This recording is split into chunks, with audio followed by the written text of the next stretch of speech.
¿Alguna vez alguien de ustedes, alguien les hizo una promesa y no la cumplió?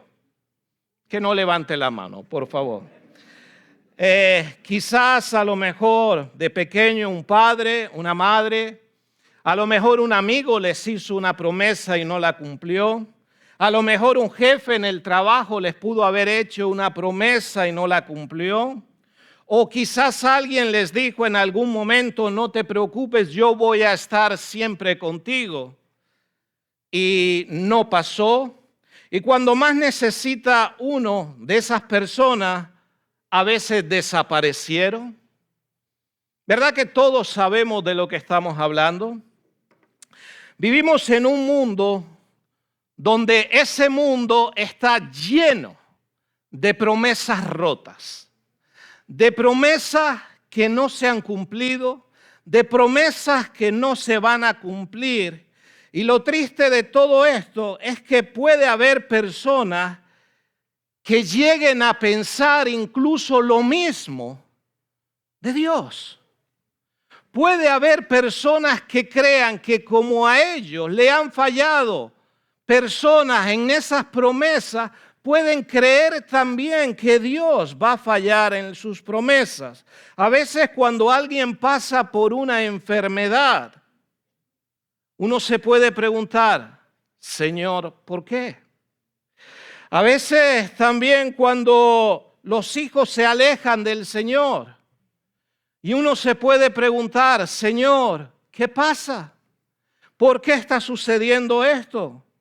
A veces cuando nosotros estamos orando por alguna cosa y Dios simplemente guarda silencio. Y uno puede llegar el momento y preguntarse, Señor, ¿por qué? Y uno puede llegar a hacerse esa pregunta, ¿será que Dios se olvidó de sus promesas conmigo? ¿Será que Dios se olvidó de mí? ¿Será que Dios está tan ocupado con otras personas que a mí parece que no me está prestando la atención que yo creo que tendría que prestarme? Mis amados hermanos, hemos estado estudiando Romanos, seguimos estudiando Romanos, hoy llegamos al capítulo 9 y hoy nos toca ver los versículos que van del 6 hasta el versículo 12. Y eso precisamente es lo que muchos judíos estaban pensando cuando el apóstol Pablo escribe Romanos capítulo 9. Israel, no debemos olvidar que había recibido tantas, pero tantas bendiciones de parte de Dios. La semana pasada lo vimos en los versículos anteriores. Ellos recibieron los pactos, ellos recibieron la ley, ellos recibieron los profetas, ellos recibieron promesas también. Es más, el Mesías viene a este mundo por el pueblo judío. Pues a pesar de todo lo que ellos habían recibido, muchos de estos judíos habían rechazado al Señor. Muchos de estos judíos habían rechazado el Evangelio. Y entonces surge una pregunta muy seria. Cuando ellos han rechazado al Señor, ¿había fracasado las promesas de Dios? ¿Falló su palabra? ¿Cambió Dios de opinión?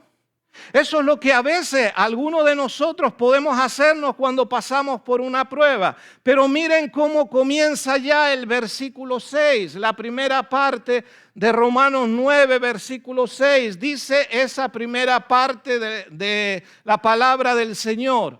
No que la palabra de Dios haya ¿qué? Fallado. Había una pregunta en el aire que ellos se hacían y nosotros también nos podemos hacer. ¿Ha fallado la palabra de Dios cuando pasamos nosotros por prueba? ¿Ha fallado Dios mismo con sus promesas? Y ya Pablo comienza dejándolo claro. No que la palabra de Dios ha fallado. La palabra de Dios no ha fallado. La palabra de Dios no falla. La palabra de Dios no fallará. Dice en el libro de Hebreos que el Señor es el mismo cuando, ayer, hoy y siempre. Dios nunca ha fallado. Qué maravillosa declaración lo que nos dice ahí su palabra. No que la palabra haya fallado.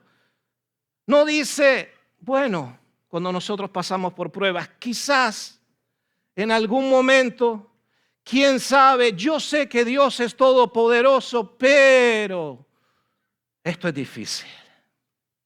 Esta situación puede parecer complicada. Mis amados hermanos, lo que nosotros, amada iglesia, tenemos que tener claro es que en este mundo puede fallar la economía, puede fallar la salud, puede fallar la familia, puede fallar el trabajo, pero la palabra de Dios nunca falla.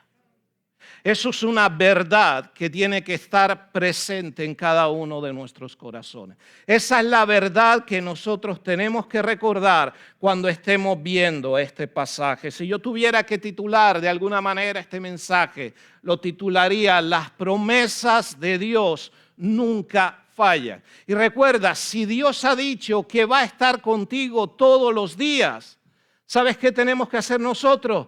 Creer a Dios. Creer a Dios aun cuando nosotros no lo entendamos. Creer a Dios incluso cuando estemos en medio de una prueba. Creer a Dios cuando estemos en medio de una dificultad. Las personas podemos fallar todas, pero Dios no falla. Quiero ver 3 cosas de estos versículos del 6 al 12 con ustedes en este día. Lo primero es que el pueblo de Dios no se define solo por el nacimiento. Ese es el problema que tenían muchos judíos. Ellos que creían que simplemente por ser judíos eran el pueblo de Dios. Y lo que la palabra de Dios va a estar diciendo en estos versículos es que el pueblo de Dios no se define solamente por el nacimiento. Dice nuevamente todo el versículo 6. No que la palabra de Dios haya fallado, porque no todos, dice ahí, los que descienden de Israel, dice ahí, son israelitas. Cuando Pablo está escribiendo estas palabras, esto cae como un balde de agua fría sobre esos judíos que estaban escuchando. Esto cae como un rayo para cada uno de ellos. Ellos estaban convencidos de que pertenecían físicamente a Abraham. Y eso le garantizaba automáticamente el favor de Dios. Pero Dios dice, no basta con tener buenos antepasados, no basta con pertenecer a una buena familia, no basta con tener una herencia religiosa. Hay una enorme diferencia entre pertenecer externamente al pueblo de Dios y pertenecer verdaderamente por la fe al pueblo de Dios. Dicen los versículos 7 y 8 de Romanos, aquí 9 dice, ni por ser descendientes de Abraham son todos hijos, sino, ¿qué dice ahí? En Isaac te será llamada descendencia. Versículo 8 dice, esto es, no los que son hijos según la carne son los hijos de Dios, sino los que son hijos según, ¿qué? La promesa.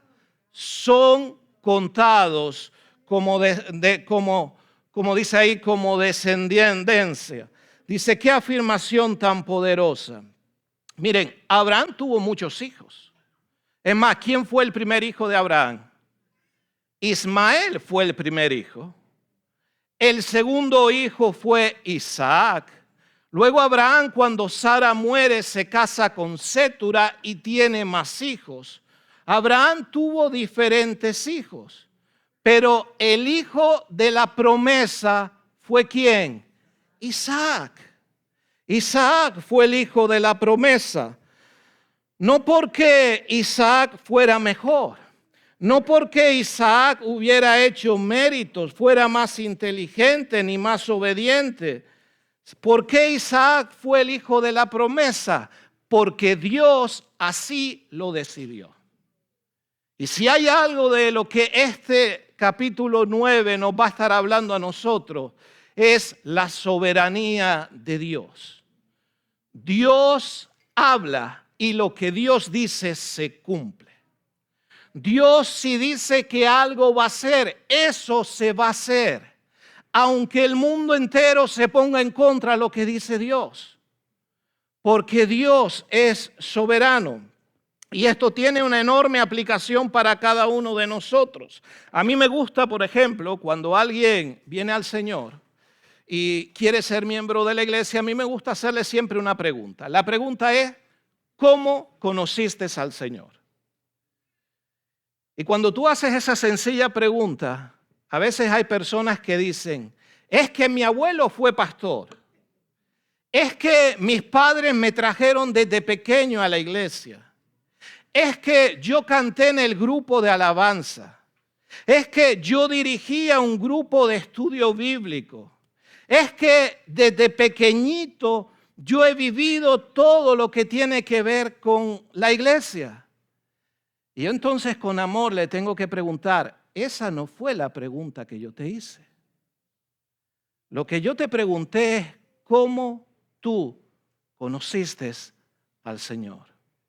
Porque debemos recordar algo, y alguna vez lo hemos dicho aquí, Dios no tiene nietos, Dios solo tiene hijos. La semana pasada habíamos visto en los primeros versículos de Romanos 9, cómo Pablo dice, si fuera por mí, yo me haría anatema, dice él, maldito para que otros conozcan al Señor.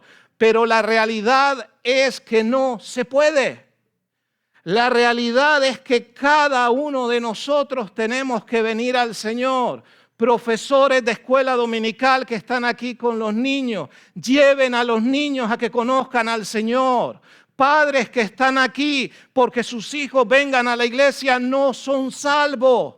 Llévenlos delante del trono. Insistan en que ellos tienen que tener un encuentro personal con Cristo.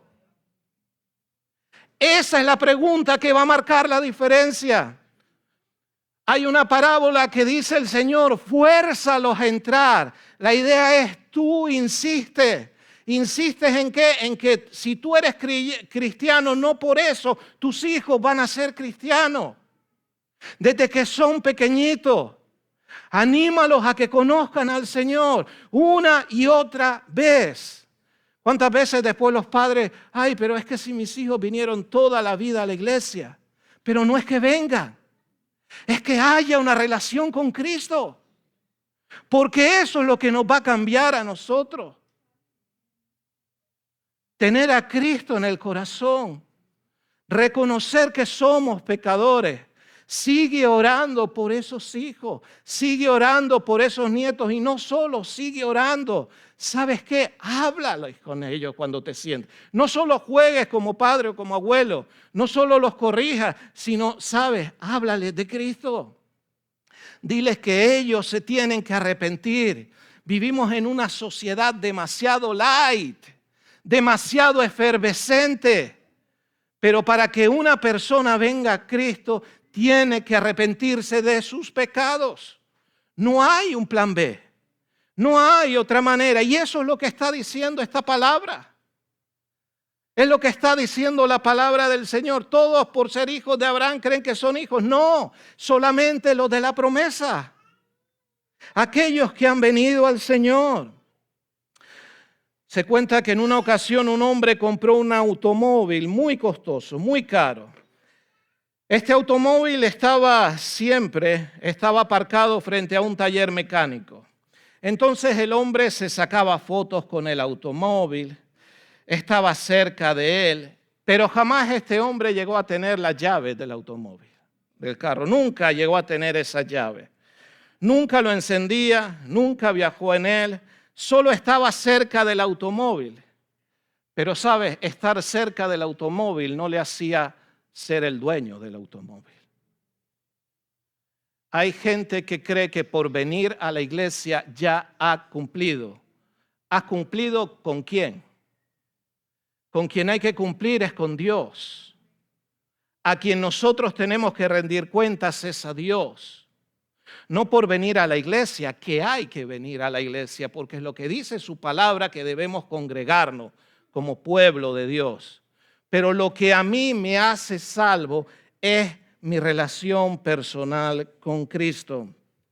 Es rendirme a Él para que Él sea mi Señor y mi Salvador. Lo primero que hemos visto en esta mañana es que el pueblo de Dios no se define solamente por el nacimiento. Lo segundo que vamos a ver en los versículos 9 y 10 es que las promesas de Dios dependen de su fidelidad, no de nuestra capacidad. Dice esos versículos 9 y versículo 10.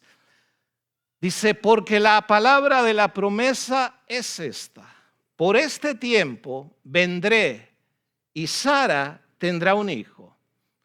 Dice, y no solo esto, sino también cuando Rebeca concibió de uno, de Isaac, nuestro padre.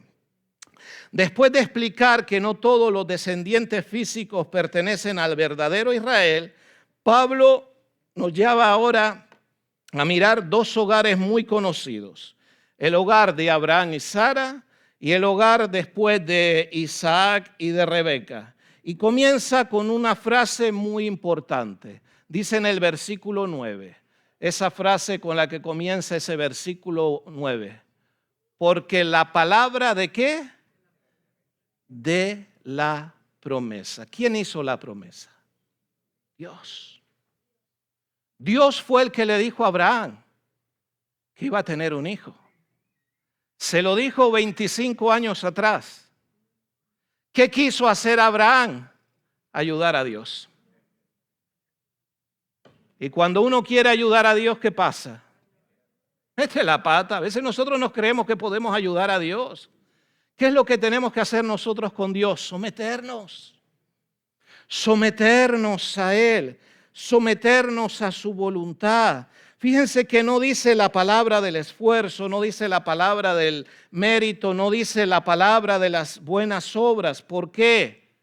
Porque todo comenzó con una promesa de Dios. No fue Abraham el que inventó el plan. No fue Sara la que diseñó el proyecto. No fue Isaac el que apareció porque sus padres eran jóvenes y guapos y tenían fuerza para hacerlo. No. Pensemos cuando llega la promesa de Dios. ¿Cuándo llega? Abraham tiene casi 100 años. ¿Ok? Sara tiene 90 años. Sara es estéril. Humanamente hablando, esto es, no se va a cumplir la promesa de Dios. ¿Saben qué? La naturaleza podía decir no. La medicina podía decir no. La lógica humana podía decir no. Pero ¿saben qué? Dios dijo sí. Y cuando Dios dice sí, ¿habrá algo imposible para Dios? Gracias. No hay nada que sea imposible para Dios. Los imposibles nos lo creemos nosotros muchas veces. Nosotros podemos decir, ay, yo sé que Dios todo lo puede, pero es que esta mi situación es tan difícil. Y a veces lo que queremos hacer es solo autoengañarnos, nosotros mismos. Cuando lo que nosotros tenemos que hacer es creer en que si Dios ha dicho algo, Dios lo va a cumplir. ¿Cuántas veces nosotros también podemos llegar al propio límite de nuestra fuerza? A lo mejor tú has estado orando por algo durante años y de momento no ves una respuesta. A lo mejor has estado esperando, has seguido trabajando, sirviendo al Señor, sigues luchando cada día y llega un momento en el que tú te puedes decir a ti mismo, ya no puedo más. ¿Y sabes qué? Eso es humano. Somos humanos. Y como humanos podemos pensarlo. Pero Romanos capítulo 9 nos recuerda que Dios no necesita que las circunstancias sean favorables para Él hacer lo que Él tiene que hacer, lo que Él ha prometido. Las promesas de Dios no dependen de nuestras posibilidades, dependen de su poder. Depende de que Dios lo ha dicho, que lo hará y lo hará. Dice que un agricultor en una ocasión había sembrado 2 semillas. La primera de esas semillas cayó en tierra fértil, en tierra buena. La segunda de esas semillas fue a caer justo entre piedras. Al mirar el terreno, cualquiera habría dicho, bueno, esta segunda semilla nunca va a crecer. Pero después de una fuerte lluvia, esa pequeñita semilla encontró ahí una rendija por la que entró. Y llegó la lluvia. Y esta semillita comienza a salirle con el tiempo sus pequeñas raíces. Poco a poco comenzó a crecer. Con los años, aquella pequeña planta, que fue una semilla, terminó rompiendo la piedra, terminó rompiendo la roca. ¿Quién habría imaginado que una semilla tan pequeña tendría tanta fuerza? La fuerza no estaba en la piedra, la fuerza estaba en la vida que Dios había puesto dentro de esa semilla. ¿Qué nos enseña eso a nosotros? La fuerza no está en ninguno de nosotros. La fuerza está en que Dios mora en nosotros, en aquellos que hemos creído en Él. Y somos nosotros los que, aun cuando no entendamos cosas, tenemos que decirle, Señor, yo no lo entiendo, pero yo quiero creerte. Yo quiero creer tus promesas. Yo quiero hacer bien las cosas. Yo quiero obedecerte. Muchas veces nuestras circunstancias pueden parecer una enorme roca, pero la promesa de Dios lleva dentro el poder de Dios mismo. Y tarde o temprano sus promesas van a abrir camino donde parece imposible que haya camino. Amada iglesia, no confundamos la demora de Dios con el olvido de Dios. El reloj de Dios no marca las horas que marcan los nuestros. Otras veces hemos dicho que vivimos en la época del microondas. Queremos que todo tarde de 30 segundos a 1 minuto como máximo. Incluso queremos que las oraciones sean así. Señor, yo te pido que ayúdame en esta situación. Y mañana, si no pasa nada, ay Señor, me fallaste. No, Dios no ha fallado. Dios está trabajando. Sus promesas son siempre hermosas. Y Dios nunca llega tarde. Dice que en una ocasión un niño fue con su abuelo al campo a sembrar. Y el niño tiró unas semillas.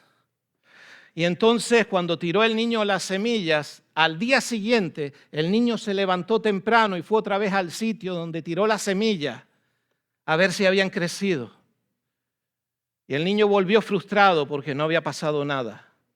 A los 3 días volvió el niño a ver si ya la semilla había crecido y no pasó nada. A la semana volvió el niño a ver si la semilla había crecido y no veía nada. Eso es como, yo no sé si, yo creo que a todos nos pasa que en algún momento cuando éramos pequeños en el colegio, yo no sé si a todos, pero a la mayoría nos mandaban en un vaso, en una cestita, poner una semilla, ¿verdad? Yo no sé, eso es internacional en todos lados, ¿verdad? Y a los niños se les da esa semillita para que la pongan ahí para que crezca. Y el niño se levanta al día siguiente o la niña a ver si ha crecido. Eso nos pasó a todos en algún momento. Y este niño después de una semana viene a su abuelo frustrado y le dice, abuelo, es que esa semilla no sirve. Y el abuelo con una sonrisa le dice, hijo, tranquilo. ¿Sabes qué se está formando? Lo primero que se están formando son las raíces. Y las raíces se comienzan a formar debajo de la tierra. Vivimos en un tiempo efervescente. Miren, hoy se estuvo presentando el ministerio de la ruta, es conocer la palabra de Dios. Si nosotros no conocemos la palabra de Dios, ¿sabes qué es lo que pasa? Cualquier cosita que venga no la vamos a creer. Cualquier falsa enseñanza no la vamos a creer.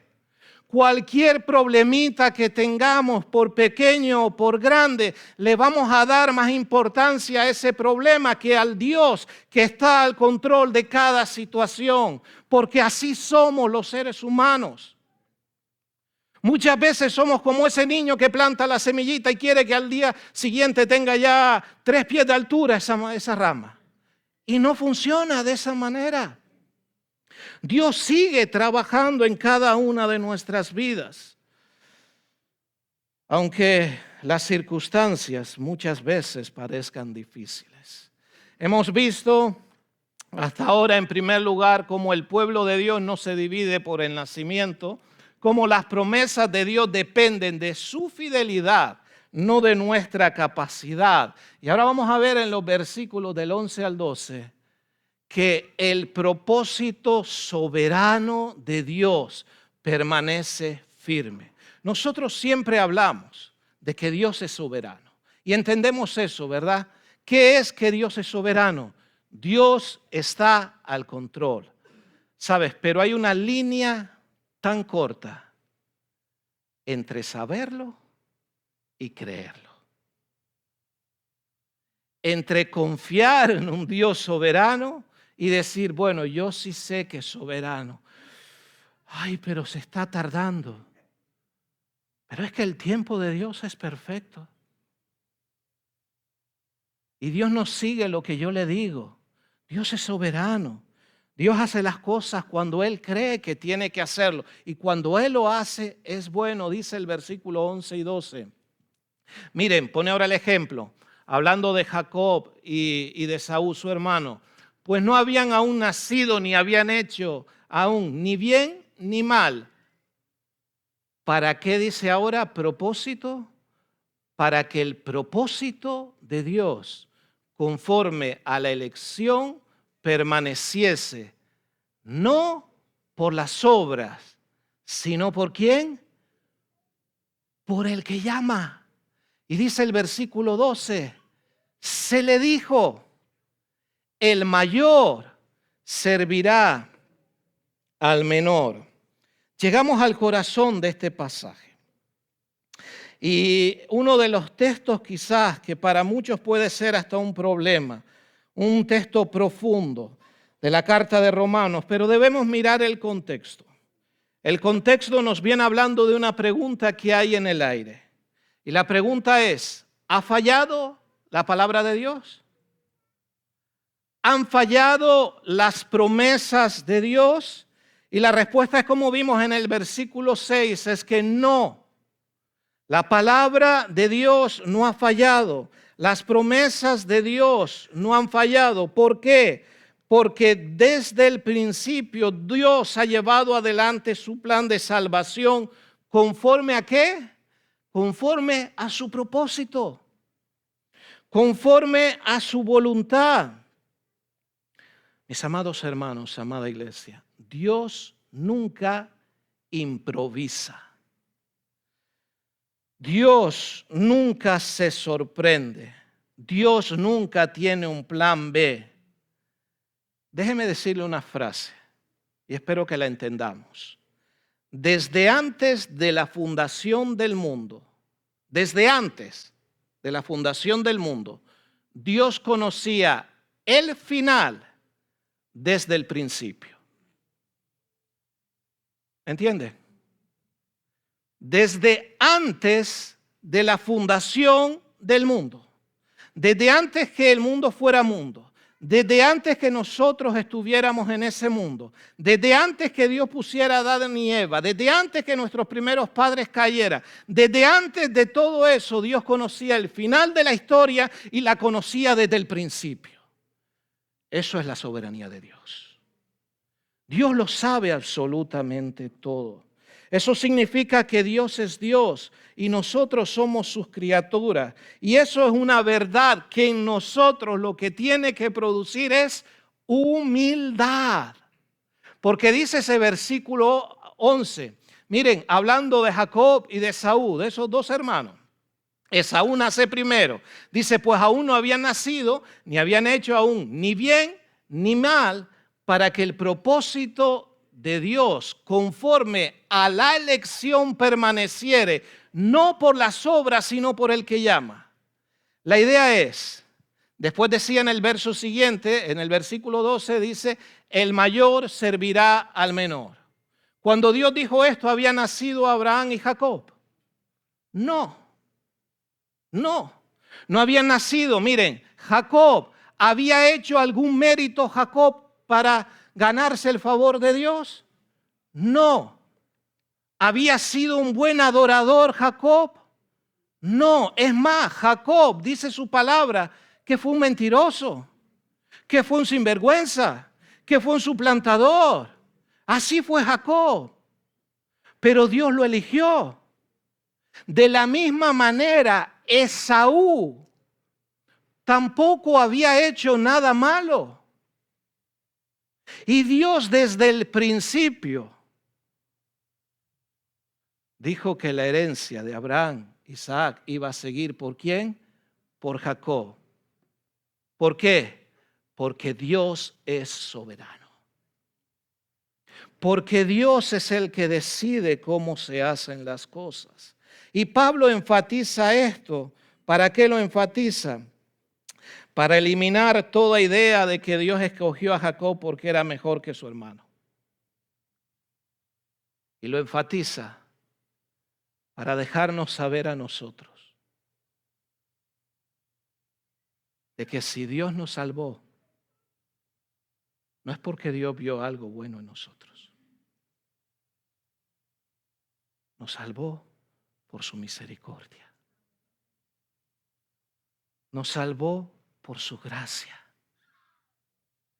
Puede haber un momento que nosotros nos creamos, no, es que yo soy bueno. No. Dice su palabra en Romanos 3, no hay bueno delante de Dios, ni aún uno. Todos se desviaron. Todos hicieron lo malo. Dice que hace algunos años, cuenta la historia, un famoso escultor caminaba por un mercado y vio una enorme piedra abandonada. Los transeúntes cuando pasaban por ahí veían esa piedra, pues pasaba de largo, pero este escultor cuando pasó por allí le prestó atención a esa piedra y vio lo que nadie había visto. Entonces decide comprar esa piedra, decide llevarla a su taller y después comienza a trabajar en esa piedra. Y de esa piedra sale el famoso David de Miguel Ángel. Una auténtica obra de arte. Meses después de presentar esa obra, alguien le preguntó a Miguel Ángel, ¿cómo supiste que esa obra estaba dentro de aquella piedra? Y él respondió, dice, la escultura siempre estaba allí. Yo lo único que hice fue verla y fue trabajar en ella.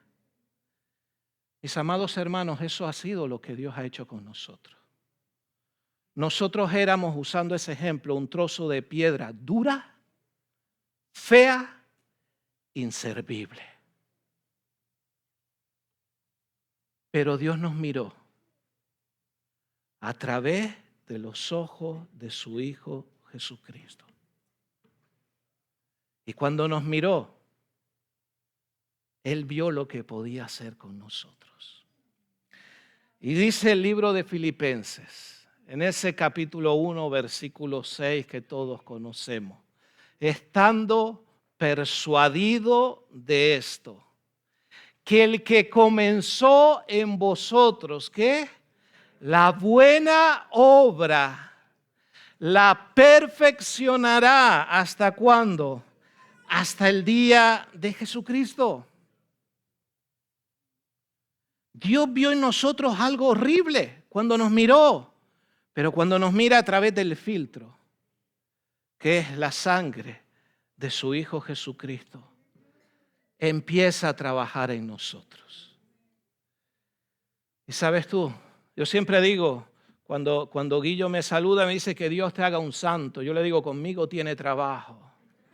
Pero tiene trabajo, hermano. Yo no sé con ustedes, pero conmigo tiene trabajo.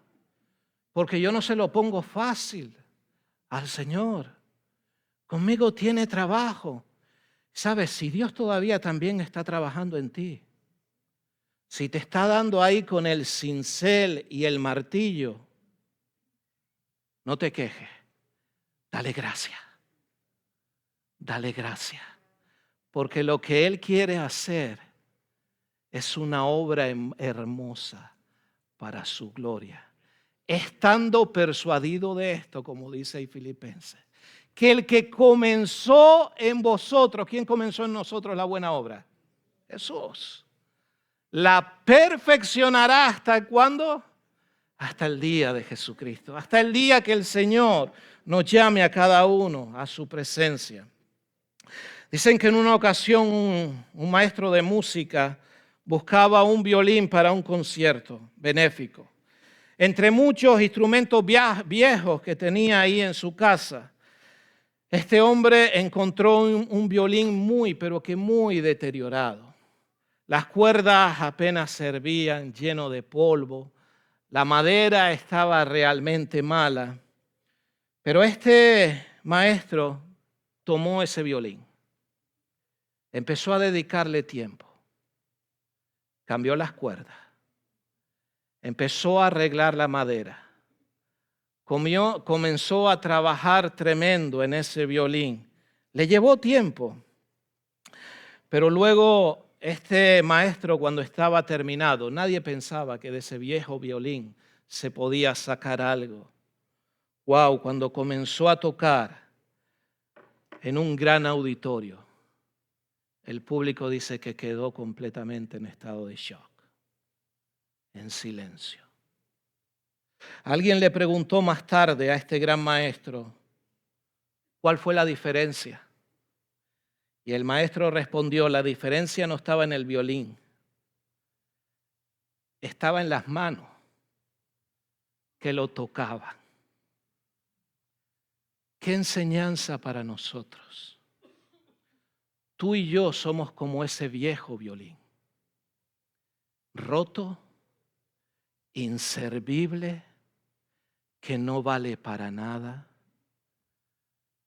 Pero cuando lo toman las manos del Maestro, de nuestro Señor, y comienza a pulirnos. Óigame, a ninguno de nosotros nos gusta que nos pulan. ¿O a ti te gusta? No nos gusta. Pero cuando Dios comienza a trabajar en nosotros, ¿dónde está la magia de todo? ¿En nosotros? No. En las manos del violinista. En las manos del Señor. Y Él es el que se tiene que llevar toda la gloria de cualquier cosa que tú y yo como iglesia del Señor podamos hacer.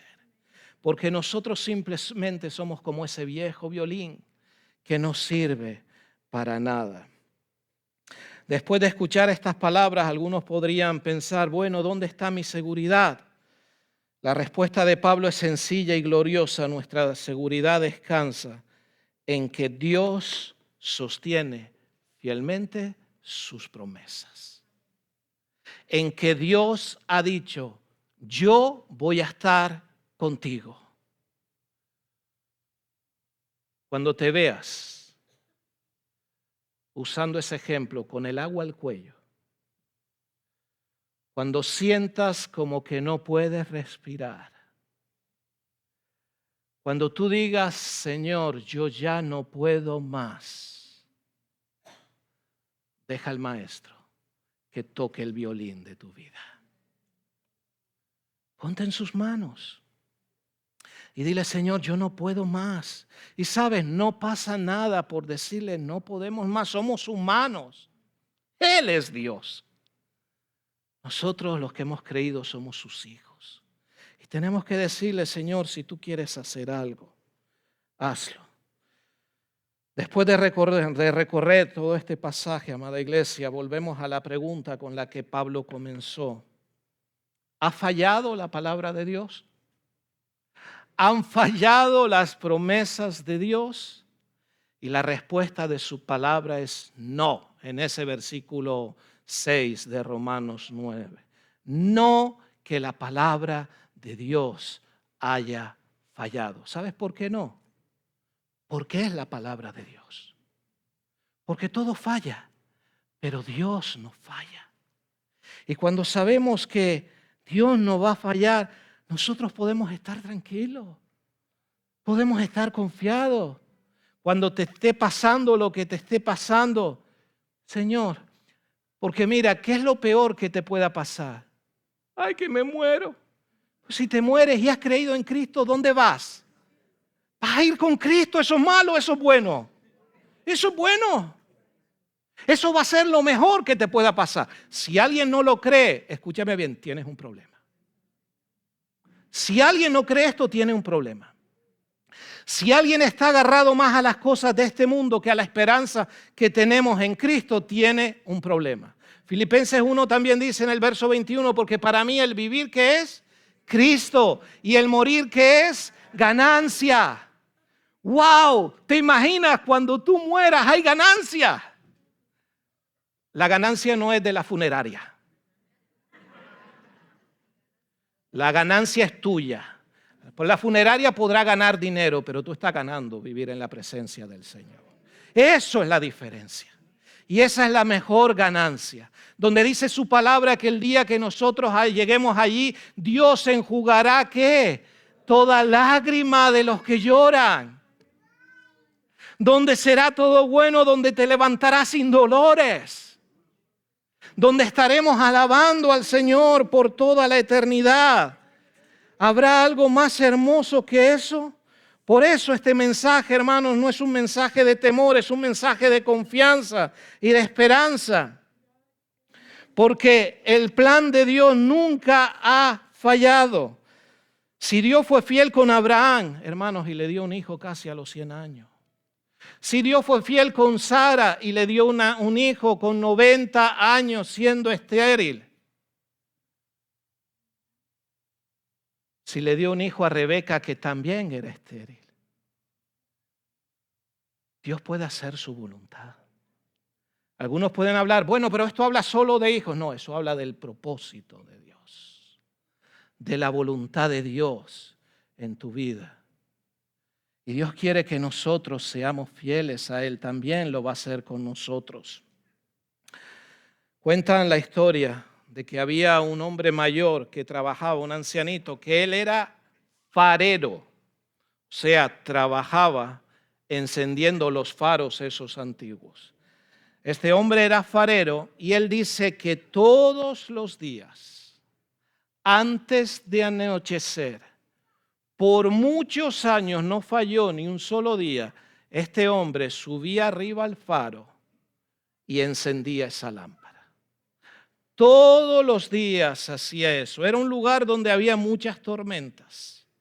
Y él no falló ni un solo día para subir y encender ese faro. Dice que un joven un día le preguntó a este señor anciano, a este farero, ¿no se cansa usted de hacer siempre lo mismo? Y este hombre ancianito ya respondió con una sonrisa y dijo, mira, seguramente nadie que va en esos barcos, ni el capitán, ni los marineros, ni los pasajeros, nadie va a saber mi nombre. Nadie sabe quién soy yo. Le dijo, pero ¿sabes qué? Si yo no enciendo esa lámpara, alguien puede morir. Qué hermosa imagen, mis amados hermanos.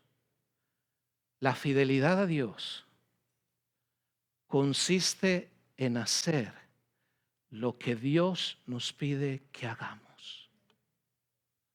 Aun cuando nadie te vea, aun cuando nadie te aplauda, aun cuando nadie te dé una palmadita en la espalda.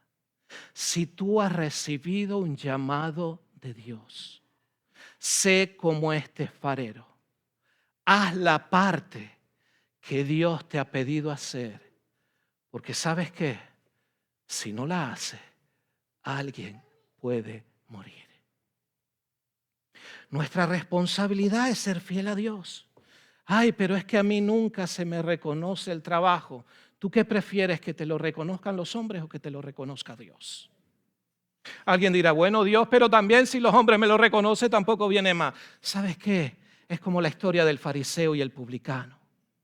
¿Recuerdas esa historia del fariseo? Decía, ay, qué bueno soy, Señor, qué grande soy yo.